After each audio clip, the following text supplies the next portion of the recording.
Hello, everyone, and welcome into Coach Craig's Sports. This is the USFL DFS video for the championship game. It's a single game slate. Should be a pretty exciting one. We got the top defense in the Pittsburgh Maulers. We got the top offense in the Birmingham Stallions. So it should be a pretty interesting game overall. But in this video, what I'll be doing today, I'll be going over a brief little recap from these two teams, from the semifinal matchup, from the playoffs. I do have it listed as USFL DFS playoff notes. So go through there, break down some of the snap counts, percentage of pass attempts, percentage of carries, percentage of targets, everything like that. And then kind of talk about the slate as a whole over on DraftKings. So without further ado, we'll get started with the Birmingham Stallions. Alex Magoo played 89% of the snaps. He had 100% of the pass attempts, though. He really just only didn't play one play early on in the game where his helmet got knocked off, and the rules state if your helmet gets knocked off like that, then you have to come out for a play. So Jalen Morton came in from that play. I believe just handed the ball off, and then Morton played a couple snaps towards the very end of the game when the game was out of hand anyways. So Magoo looked great in the semifinals, 31 pass attempts, 4 touchdowns, 0 interceptions. He did have 1 rushing touchdown as well. 7 total carries for 27% carry share. So he's going to be one of the better options on this slate overall once again. And has been really good so far this season. Like I said, Jalen Morton, 11% of snaps. He didn't have a single pass attempt or carry in this game. So nothing to talk about there. He's really only viable if Alex Magoo, God forbid, would get hurt. So that is probably not going to be the case, though. Then from the running back perspective, CJ Maribel and Ricky Person Jr. both had 50% of the snaps. Keep in mind, this game was out of hand. So Maribel kind of sat towards the end of the game. Pearson got a lot of run in the second half, but CJ Maribel did get a little bit banged up in that game as well. I believe on the run that he actually did end up scoring a touchdown on. Been on the injury report this week, but he is listed as probable, expected to play. So no real concerns there with him overall. And then he had 37% of the team's carries, 11 in total, 1 rushing touchdown. He had 1 target out of the backfield for a 3% target share. And then Ricky Person Jr., 33% of the carries with 10 in total, 1 target out of the backfield for a 3% target share as well. The Quandre White was inactive again last week, moving down to the wide receivers. Since this game was such a blowout, they used a lot of these receivers. None of them had like super high snap counts, so don't factor that too much into when we use our decision-making process, because the top 2 guys are still going to be Davion Davis and Deon Cain on this team. So for Davion Davis, he only played 52% of the snaps, 17% target share, 5 targets, but he did catch 2 receiving touchdowns. He had 1 carry on the ground for a 3% carry share as well. And then we had Deon Cain, 63% of snaps, 30% of targets, 9 targets in total, and 1 receiving touchdown. And then kind of the other 3 guys, we had Adrian Hardy played 44% of snaps, and Austin Watkins also played 44% of snaps. Hardy had 1 target for a 3% target share on a pass that Magoo kind of threw a little bit too high for him. And then Austin Watkins did not have a single target. Josh Johnson got a little bit of run in this game after being active once again. 36% of snaps, 10% target share with 3 targets, and he did have 1 receiving touchdown. Looked pretty good when he was in the game, so we'll see if they use him a little bit more this week once again, kind of as that 3rd wide receiver, or if it ends up being somebody else. So really hard to tell at this point in time, but definitely looks like he could be a little bit of an option. Michael Darius was inactive last week. Myron Mitchell went on IR, and both those expect to be the same. They did bring back Peyton Ramsey, who is on the inactive list as well. Then we moved down to tight end Jay Sternberger, 95% of snaps. He pretty much plays every single snap. He had a couple towards the end of the game that he didn't end up playing.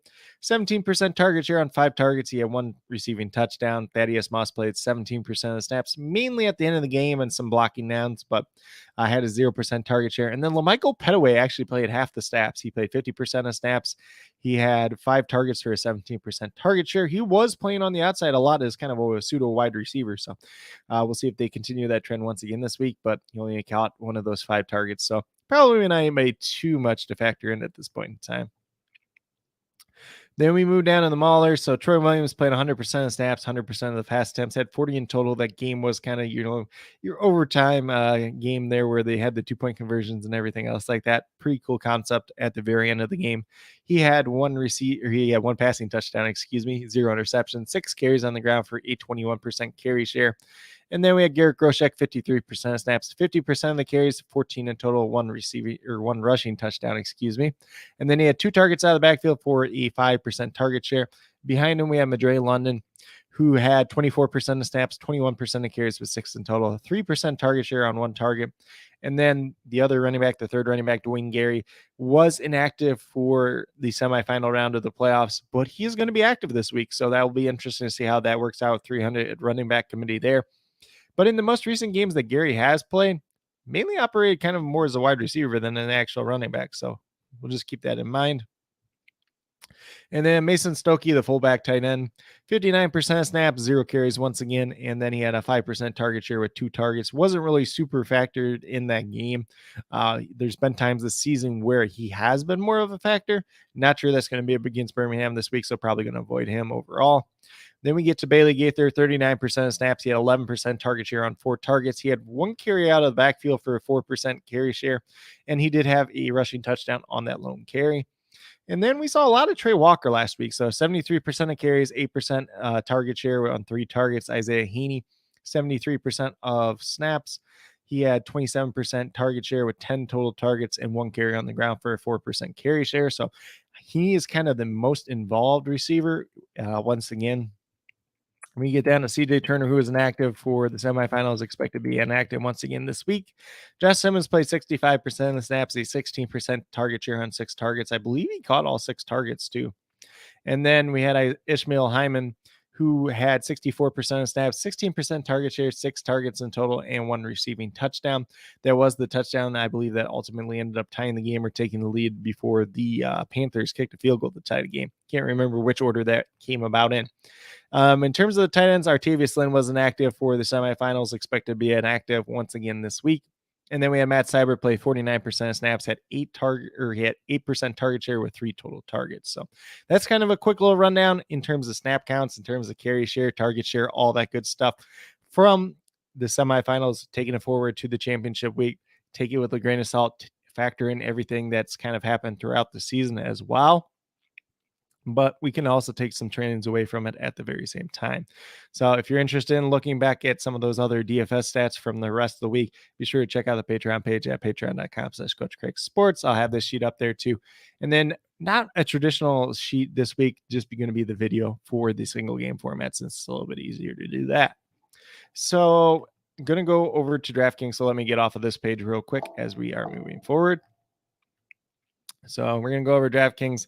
Once again, it's a single game showdown slate. So you're going to have the captain spot. When I look at these, if anybody's watched me for NFL before for captain, obviously the captain costs 1.5 times more. So typically I like to talk about players at their base price, because you're playing 5 of those players as opposed to the captain slot where you're just playing 1 of them. Some people like to do that a very different way, but this is just the way I prefer it. If you guys have any specific questions related to the USFL DFS for this week, feel free to drop them down in the comments. Message me on Twitter at Coach Craig Sport. If you're listening live, feel free to drop them in the live chat as well. But this is what I have at this point in time. So Alex Magoo is $12,800. I think actually we're going to work from the bottom up. So this is something I like to do, especially like NFL single game slates. I like to look down at the bottom, see where the value is at, and then kind of go from there. So we're going to go through each player. So Peyton Ramsey expected to be inactive, re-signed with the team last week.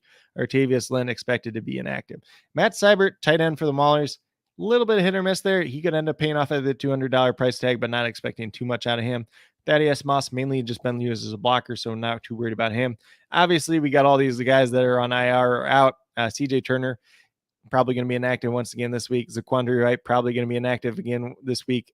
Buddy Howell, he's been on IR, so we're not talking about him. Dwayne Gary is active this week, but $200, 3-headed backfield, potentially for the Pittsburgh Maulers. Not anybody that's going to really pay off for value there. Get up to Adrian Hardy. He's a guy that we can at least talk about. Played 44% of snaps. He's had moments this season, but $200 could pay off at the price tag, but not somebody that we would be prioritizing. Austin Watkins, same way at $400. Somebody that's going to play some snaps, but not anybody that you prioritize. You know, if you want to take shots on some of these cheaper guys, you can do it. Michael Petaway, like I said, he played a lot of snaps last week, really hadn't paid off on it. Really need a touchdown out of him, but $600. If you need a cheap filler guy, he is an option. There's going to be a lot of cheap guys here. So we saw Josh Johnson last week. He's $1,000, had the receiving touchdown, was a little bit more involved in the passing game. Is an option, especially if you want to get different from the Birmingham side. And then you get to the Pittsburgh side. We got Trey Walker, $2,200. We got Josh Simmons, $1,600, and Ishmael Hyman, $1,200. We're talking about 3 of their top 4 wide receivers in terms of snaps last week. So those are all values there. If you want to mix and match one of them in the captain spot, save some other value there in terms of price tag and be able to pay up elsewhere, that's definitely something you can do. If you're playing one of them, you're probably playing Troy Williams alongside them in the flex spot in that case. Then we keep moving up. Bo Scarborough has been out pretty much since week 1, I believe. Ricky Person Jr., kind of just a contrarian play there. So if you think this game ends up being a blowout, maybe he's a little bit more interesting there. If he thinks he scores a touchdown, then could pay off at that $3,000 price tag. If you think CJ Marable's knee injury, I believe it is a little bit more serious than they're playing on, then you could do it as well. Or if he retweaks it, you're kind of playing a little bit of a game there, but probably not a guy that's drawn a lot of ownership, but could be a little bit of a contrarian play. Obviously, both defenses, both kickers have the potential to be in play, so kind of mix and match in them. The Maulers have a really good defense, but Stallions have a really good offense. They're going to have to get after Alex McGough, cause some turnovers. So probably going to be one of the more popular plays this week, but probably not going to pay off more times than not. From a kicker perspective, Brandon Aubrey and Chris Blewett, $200 price tag. I'd rather just play Chris Blewett because he's probably going to be the one that gets more opportunities, at least taking field goals. So that's where I would want to be there. Stallions defense, definitely in play at $4,800 if they can get some turnovers on Pittsburgh. And then, we get up to kind of the other players. So Garrett Groshek's $5,200, Madre London's $5,600. If you're going to play one, probably going to end up being Garrett Groshek. But, if you want to get a little bit different, you could sneak in Madre London and hope he gets that touchdown. I think he only had one on the season in total, though. Not really too worried about talking about these backup quarterbacks. We get up to Mason Stokey's $6,200. Really not going to pay off on that price tag unless he catches a touchdown. So probably somebody that we're avoiding again. Deion Kane, been very involved in this Birmingham Stallions offense as of late, potentially kick returning as well. So a lot of pass to get there. Had one of his kick return touchdowns against Pittsburgh earlier this season. So $7,000, he's very much going to be in play. Be interesting to see how he kind of matches up versus that team, if he gets Mark Gilbert in coverage or someone else. Bailey Gaither is $7,600. He is, or was at least, the Pittsburgh Maulers' best receiver at one point in time. Hurt his ankle, missed a week, and then the 2 weeks since he's been back, not playing like more than 42% of snaps. So that is a cause for concern. Maybe they had him on a pitch count, maybe they didn't, but probably a guy that I'm just going to be underweight to the field on this week in general. Jay Sternberger, $8,200, scored a touchdown like 4 or 5 straight weeks now at this point in time. Guy that you could consider in your captain play if you want to get honest off of some of that Alex McGough chalk. Maybe he catches 2 touchdowns and Alex McGough only throws 2 or 3. Then that could be a path to get there. Saves you guys a little bit of money at the same time. Isaiah Heaney is probably going to be pretty popular, but the most, we'll call it the safest wide receiver in that Pittsburgh Maulers room. Definitely a guy that you want to be getting to some ownership to. Probably be a guy that I'm just going to be even with the field on this week overall. And then, we get up to CJ Marable, $9,400. Pretty safe play. He's been very consistent. He's kind of had most of this backfield to himself for the most part. He added some blowouts, some injuries, and trying to work with Ricky Pearson in there here and there. But very safe play, has some pass catching ability once again, especially if Pittsburgh can get after Alex McGough in this game. Then we get Troy Williams. Obviously, he's a quarterback. He has some rushing upside. He's going to have some options there. Not sure I want to play him in the champion spot. Probably going to be a little bit overowned in that spot, but as a flex play, don't mind that whatsoever. And then we get to Davion Davis and Alex McGough. Davion Davis, if you're not playing Jay Sternberger and you're not playing Alex McGough at the quarterback spot, makes a lot of sense there. Play Alex McGough, stack him with there. Hopefully he gets that 2 touchdown game once again. And then you get all the way up to Alex McGough at $12,800. He's going to be one of the most popular plays once again this week overall. So that's kind of a basic rundown. I think there's a lot of different ways that you can do this. If you're playing a cash build, you're probably just going to use Alex McGough in your quarterback spot. We're being completely honest here. You're probably going to go with like a Jay Sternberger. If you're, cash games, we're probably getting like a CJ Marable. We're probably getting not a Bailey Gaither. I didn't mean to hit him. We want Isaiah Heaney in that case. $4,200 remaining. So maybe at that point in time, you get to a Chris Blewett at $400. Then you'd have $200 left over. So that gets to be an interesting case. So whether you want to play one of the $200 guys or whether you want to spend a little bit of money less somewhere else and then kind of pay up a little bit more for another spot. It's kind of a way to do a cash build, at least at this point in time. A lot of different ways that you can build out this slate, though. So I think we're looking at captain spots. Jay Sternberger made some sense there. We talked about him a little bit. If you're playing him, you're probably playing Alex McGough alongside him. If you want to play the kicker and Brandon Aubrey, you can do it in that case. A little bit of correlation there. But Not super concerned about that. I think Troy Williams makes some sense. I like taking a shot on one of those Pittsburgh cheaper wide receivers, whether it's a Trey Walker, Josh Simmons, or an Ishmael Hyman. We'll just use Hyman in this case for this example. But, we can go back up to CJ Marable. We can throw him in. We got $4,100 left over, and we could put Chris Blute in there. And then, what is it, a 3-and-3 stack? Typically, I like to do 4-and-2 stacks for single games. If anybody has any questions about a lineup, any questions about any players in general, feel free to message me, whether it's on here down in the comments, whether it's on Twitter at Coach Craig Sport. More than willing to help you guys. Good slate to mix and match, but Alex Magoo is probably going to end up being the best play and probably going to end up being the best champion, but he will also be the very most popular champion at that. So best of luck to each and every one of you this week for USFL DFS. Short, sweet, to the point video this week. It's only a single game slate, not as much to cover. So hopefully you guys all enjoyed. Hopefully you gained a little bit of insight for USFL DFS, for this championship, for this title game for 2023. We'll see if Birmingham's able to run it back or if the Pittsburgh Maulers pull off an upset. Can't talk there.